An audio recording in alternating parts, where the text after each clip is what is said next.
오늘은 초대교회 믿음과 영성을 닮아가는 초대교회처럼 행진하라라는 말씀 시리즈 두 번째 시간입니다.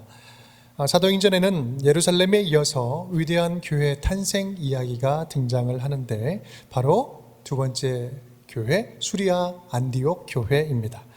안디옥은 1세기 당시 유명한 국제 도시이면서 로마, 알렉산드리아 그리고 세 번째로 가는 시리아의 가장 큰 도시였습니다. 위치는 다음과 같습니다. 우리 예루살렘에서 시작을 했죠. 그리고 두 번째 교회 안디옥 교회. 그 위에 안디옥 교회입니다. 예루살렘에서 800km 정도 떨어진 곳에 있는데 다양한 이민자들이 함께 모여서 거주하던 곳이었습니다. 하나님께서는 그 안디옥을 두 번째 이 부흥의 거점 도시로 선택하셨습니다. 안디옥 초대교회는 교회의 참된 모습을 배우려고 하는 우리에게 있어서는요, 보물창고와 같은 교회입니다. 안디옥 교회가 교회의 역사 속에서 중요하게 각인된 이유는 전에는 상상할 수 없었던 선교가 시작되었다라는 점입니다. 선교가 시작되었다. 예루살렘 교회가 지역 중심, 유대인 중심이었다면 안디옥 교회는 복음 중심, 이방인 중심이었습니다. 예루살렘 교회가 모이는 교회의 전형을 보여준다면 안디옥 교회는 흩어지는 교회의 전형을 보여주었어요. 그래서 진정한 교회는 모임과 흩어짐이 조화를 이루는 공존하는 교회다라는 것을 보여주었죠. 또한 예루살렘 교회가 변화의 한계를 보여주었다면 안디옥 교회는 이 부흥의 한계를 뛰어넘어서 역동적으로 변화하는 모습을 우리에게 보여주었습니다. 그렇습니다. 하나님은요, 외적인 핍박이라는 이 상황을 이용해서 교회를 의도적으로 흩으셨어요. 바로 이것이 초대교회, 선교의 시발점이었습니다. 안디옥 교회는 예루살렘 교회가 놓치고 있었던 그 선교를 체험으로 말미암아 초대교회의 온전한 모습을 우리에게 보여줍니다. 그래서 사도행전 1장에서는요, 이러한 사실을 설계도처럼 미리 우리에게 보여주었습니다. 사도행전 1장 8절 말씀입니다. 함께 읽어보겠습니다. 오직 성령이 너희에게 임하시면 너희가 권능을 받고 예루살렘과 온 유대와 사마리아와 땅끝까지 이르러 내 증인이 되리라 하시니라. 아멘. 이제부터 땅끝을 향한 이 하나님 나라의 역사, 이 역사가 교회의 흩어짐을 통해서 이루어질 것이다. 이제 시작될 거다라고 말씀을 하는 것입니다. 이 안디옥 교회는요, 우리에게 교회에 빠져서는 안 되는 두 가지 핵심 사항을 우리에게 알려줍니다. 첫 번째는 역동적으로 변화하는 사람들이 끊이지 않았다라는 점이고요. 두 번째는 역동적인 하나님의 선교에 적극적으로 동참하고 쓰임받았다라는 점입니다. 하나님의 사람들이 세워지고 변화하는 사람들, 그리고 하나님의 선교에 쓰임받았다. 교회는 이 일들을 위해서 부름받았다라는 사실입니다. 이 안디옥 교회는 말 그대로 복음이 흩어지고 전해지는 데 있어서 그 역동 그 자체였다라는 사실입니다. 오늘 안디옥 교회를 함께 살펴보면서 우리의 믿음이 역동치는 믿음이 다시 회복될 수 있기를 간절히 바랍니다. 믿음이 성장하고 성숙하고 변화되는 데에 있어서 우리가 기대를 품을 수 있는 시간이 되기를 간절히 바랍니다. 아울러서 안디옥 교회가 그렇게 역동적으로 하나님의 선교에 쓰임받은 것처럼 우리 운정교회도 하나님이 하시는 그 선교에 역동적으로 쓰임받는 우리 운정교회가 될 수 있기를 주님의 이름으로 축원드립니다. 함께 따라하겠습니다. 역동적으로 하나님의 사람이 세워지는 교회입니다. 역동적으로 하나님의 사람이 세워지는 교회입니다. 안디옥 교회는요, 환난으로 말미암아 흩어진 사람들의 이야기로 시작됩니다. 우리 11장 19절 말씀 함께 읽겠습니다. 그때 스데반의 일로 일어난 환난으로 말미암아 흩어진 자들이 베니게와 구브로와 안디옥까지 이르러 유대인에게만 말씀을 전하는데. 아멘. 환난으로 말미암아 흩어진 자들이 이제 복음을 전합니다. 생존하기 위해서, 살아남기 위해서 예루살렘에서 부득이 흩어졌던 자들은 어떠한 사람들이었을까요? 지난 시간 말씀을 우리가 함께 나눈 것처럼 예루살렘 교회에서 흩어진 사람들, 그들은요, 천국을 맛본 사람들이었어요. 마치 커튼을 살짝 열고 하나님 나라를 이 땅에서 맛본 것처럼 천국을 맛본 사람들이었어요. 근데 문제는요, 이 천국을 한번 맛본 사람들은 가만히 있을 수 없다라는 거죠. 성경에 이름도 기록되지 않은 그 사람들이 예수 그리스도 안에서 누리는 이 하나님 나라의 축복, 이 천국 복음을 헬라인, 자기들이 살고 있는 그 현장에서 그 복음을 나누고 전하기 시작한 것입니다. 여러분, 누군가에게 이 복음을 전한다는 거요, 지금 저와 여러분에게는 너무나 익숙하고 당연한 일일 수 있습니다. 하지만 그때 당시 누가가 사도행전을 기록할 당시에 이방인에게 구원의 복음을 전한다는 것은요, 유대인에게는 상상을 할 수 없는 일이었습니다. 아니, 어떻게 영생의 구원이, 하나님의 나라가 어떻게, 왜 이방인에게 전해져야만 하는 거? 이거는 말이 안 되는 것이다. 기존의 구원의 패러다임이 완전히 깨지는, 숨막히는 그 클라이막스 한 장면인 것입니다. 예수 그리스도의 복음이 결코 넘지 못했던, 넘을 수 없었던 장벽을 넘어가는 역사적인 순간이었어요. 쉽게 말하면 모든 사람이 복음으로 변화될 수 있다라는, 모든 인류의 변화 가능성을 열어제친 그런 순간이었던 것입니다. 여러분, 이것이 왜 그토록 중요한 걸까요? 그렇게 열렸으니 저와 여러분이 이 자리에 있는 거 아니겠습니까? 이 사실이 우리에게 중요한 것은요, 예수 그리스도 안에서 변화받지 못할 사람은 한 사람도 없다. 예수 안에서 변화받지 못할 사람은 아무도 없다라는 거예요. 여러분, 그런 관점으로 보면 안디옥 교회는요, 온통 변화의 이야기입니다. 변화받은 이야기, 또 계속해서 변화되고 있는 이야기, 변화로 새롭게 시작된 하나님 나라 이야기들이에요. 우리 11장 21절 말씀을 보면 수많은 자들이 믿고 주께 돌아왔더라 라고 이야기를 합니다. 마치 기다렸다는 듯이 복음이 전해지자마자 이방인 신자들이 막 늘어나기 시작하는 거예요. 삶이 변화됩니다. 사울을 보십시오. 핍박자요, 박해자였던 사울이 회심 후에 이 안디옥에서 비로소 말씀 사역자로 데뷔를 하게 됩니다. 바나바와 사울이 안디옥에서 강력한 제자 훈련을 할 때 무리로 있던 사람들이 제자들로 변화가 돼요. 여러분, 온통 변화의 이야기들입니다. 사실 안디옥 교회는 예루살렘에 비하면 크지 않아요. 규모도 작았습니다. 역사도 없습니다. 전통적인 인프라도 없어요. 모아놓은 재정도 넉넉하지 않았습니다. 하지만 그 안디옥 교회 안에는 역동적으로 변화하는 사람들이 있었습니다.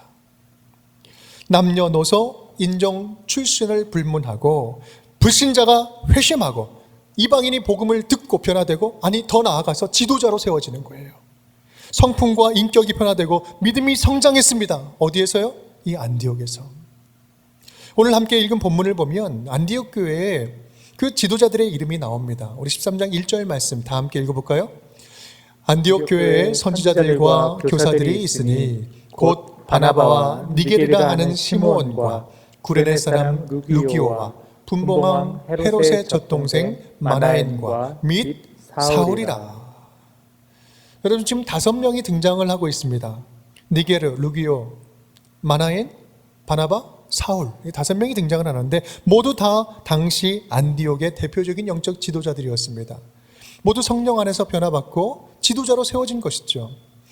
다양한 사람들이 각각 있는 데서 하나님께서 만져주셔서 예수 그리스도를 구주로 만나서 회심하고 새 사람으로 변화되었습니다. 예전에는 중요하게 여기던 것들이 복음 안에서는 이제 중요하지 않은 문제들이 됩니다. 또 예전에는 서로 구분짓고 달랐던 그런 부분들이 이제는 모두가 다 똑같아졌어요. 어디 안에서? 복음 안에서. 끊임없이 복음이 삶을 변화시켰고 계속해서 성장시켰고, 복음 안에서 하나의 교회 공동체를 이루었고 한 마음을 품고 계속해서 함께 교회를 세워가는 지도자로 세워졌던 것입니다. 여러분, 출신도 다르고 생각도 다르고 완전히 달랐던 사람들이 어떻게 하나의 공동체에 이것을 이룰 수 있습니까? 이게 어떻게 가능한 일이겠어요? 예수 그리스도 안에서 새 사람이 되니까, 옛것은 완전히 지나가고 새 사람이 되니까, 십자가에서 나는 죽고 내가 다시 한번 내 안에서 예수가 살아나니까 모두가 그 예수 안에서 하나가 될 수 있는 이 복음이 가져온 진짜 기적 그 자체 아니었겠습니까? 우리 11장 21절 말씀, 주의 손이 그들과 함께 하심에 수많은 사람들이 믿고 어떻게 하더라? 주께 돌아오더라. 진정한 교회는요, 회심이 계속해서 일어나는 교회예요. 끊임없이 마음의 방향이 주님께로 돌아가는 것. 다시 한번 주님을 다른 곳으로 가던 우리의 마음들이 주님께 돌아오는 것들. 불신자들이 주님께 마음을 돌이키고 회심하고, 또한 기존의 신자들이 순간순간 다른 곳으로 향하는 그 우리의 마음들을 다시 한번 주님께 돌리는, 매너리즘에 빠졌던 그런 기존 신자들도 계속해서 회심하는 교회, 그것이 바로 진짜 교회인 것입니다. 생명이 있는 교회는 계속해서 불신자들을 초청하는 교회, 사랑으로 초청하고 먼저 가서 섬김으로 교회에 초청하는 거예요. 복음을 알지 못하는 자에게 좋은 소식을 계속해서 들려주는 거예요.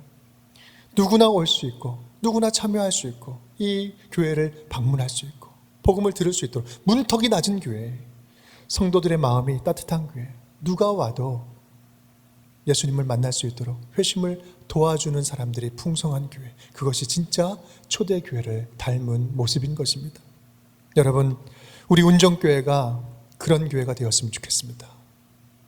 계속해서 우리 성도들이 변하고 자라고 성장하는 그러한 교회가 되었으면 좋겠습니다. 그런데 여러분, 우리는 여기에서 중요하게 점검해 볼 질문이 하나 있습니다. 그것은 바로 우리는 과연 우리의 삶이 변화될 것이라는 것을 기대하고 있는가? 우리의 삶이 변화될 수 있다라고 믿고 있는가? 성장의 가능성을 믿고 진짜 복음 안에서 변화될 것을 내가 기대하고 있는가? 아니, 내가 변화될 것을, 성장할 것을 내가 포기해버리지는 않았는가? 여러분, 하나님의 말씀은 운동력이 있어서 좌우의 날선 검과 같습니다. 아주 다양하고 자유롭게 활동하세요. 한 사람 한 사람 주님께서는 직접 친히 찾아가세요. 하나님의 말씀은 모든 사람들 가리지 않고 찾아가십니다. 그리고 만나주세요.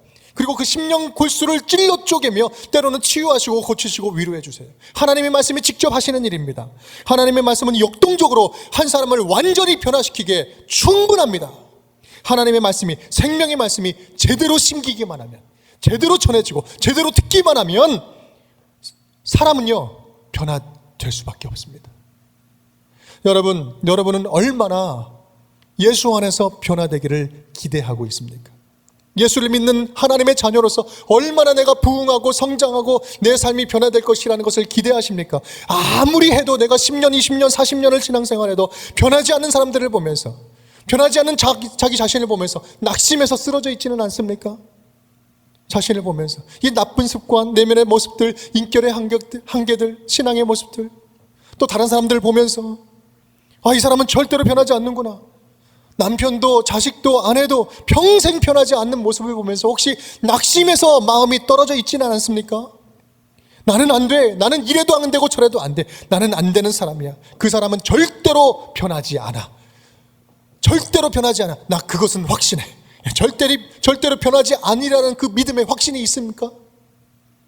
여러분, 하나님의 말씀이 터치하기 시작하면요, 우리의 내면과 생각과 습관은 반드시 변화될 것입니다. 그냥 변화되는 것이 아니라 역동적으로 변화될 것입니다. 예수님께서 그것을 위해서 십자가에서 죽으셨고 부활하시지 않으셨습니까? 부활 승리하셨어요. 그것이 부활의 복음이에요. 다시 사는 복음이잖아요. 십자가에서 이미 이루신 그 사실을 우리가 믿을 때 변화의 능력이 우리 가운데 나타나기 시작하는 겁니다. 예수님이 우리의 삶의 주인으로 저와 여러분의 삶의 인생을 다스리기 시작하면, 예수님께서 내 삶의 주인으로 오는 순간 깨지고 부서지지 않을 인생은 한 사람도 없다라는 사실입니다. 이 사실을 믿으시기 바랍니다. 여러분, 변화하고 성장하기를, 예수 그리스도 안에서 변화하고 성장하는 것, 이것을 포기하지 마십시오. 그 가능성을 포기하지 마십시오. 여전히 오늘도 변화되지 않는 그 사람, 생각나는 그 사람 절대 포기하지 말자고요. 주님 안에서, 주님 앞에서 포기할 사람은 아무도 없습니다. 가정에서, 직장에서, 교회에서 만나는 사람들, 사랑하는 남편, 한평생을 살아도 변하지 않던 그 남편도 주님이 터치하시면 변화될 줄 믿습니다. 예수님을 닮아가고 신앙의 인격이 성장하고 변화될 수 있도록 돕는 자가 되었으면 좋겠어요.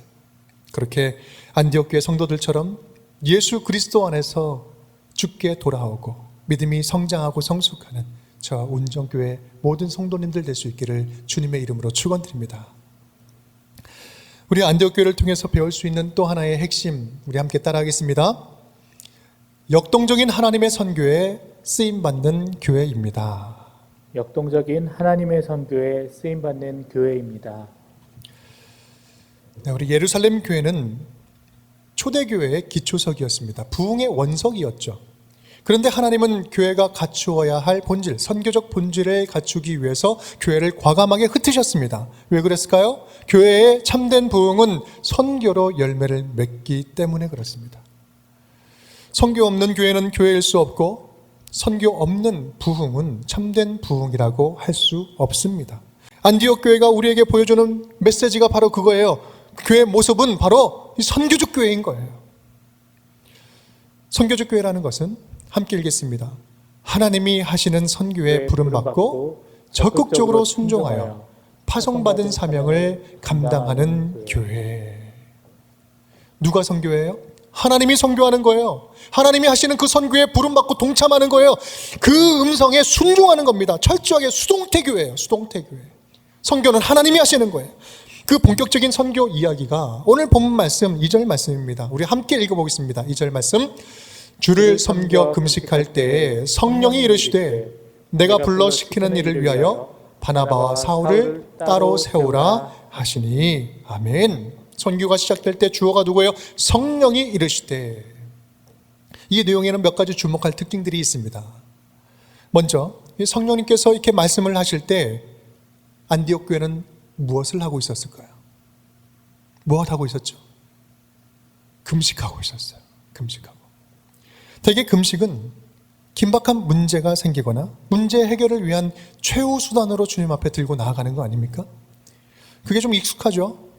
이 에스더가 민족의 위기 앞에서 죽으면 죽으리라 사생결단을 하고 금식하는 모습, 여러분 자연스럽습니다. 그런데요, 오늘 그 안디옥 교회를 보면 지금 시점으로 봤을 때 우리 안디옥 교회는 어떠한 이런 긴박한 문제가 있지는 않았어요.